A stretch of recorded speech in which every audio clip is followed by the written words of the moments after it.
un racimo del Paraguay, traviesos recuerdos,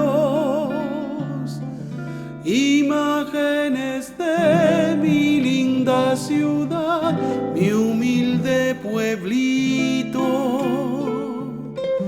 del arroyo Estrella y el Taruma, la vieja estación que quedó sin tren. Cada vez que me siento en el andén, te recuerdo siempre, Pacaraí, desde aquellos juegos de mi taí. Aunque nunca he sido tan bueno yo en palita, coray, trompo, yeyoca. Anécdotas, cuentos, mitos, leyendas y misterios. Contaban abuelos sobre aquel manso cementerio.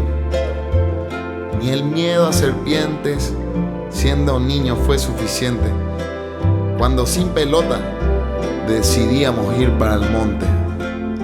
Y mi amigo Cuera, los llevo grabados en mis primaveras.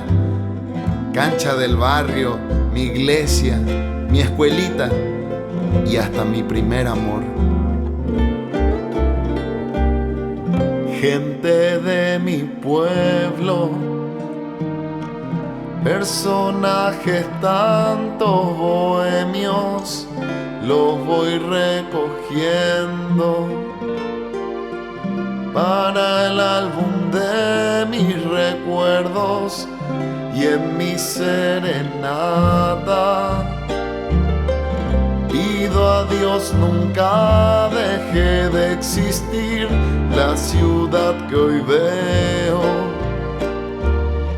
Jugar Yapeyú y Jaquembo al porvenir, y mi lago azul de Pacaraí lo veo destruirse y se pone gris, azotado por el que se llama progreso, destruyendo a la ciudad.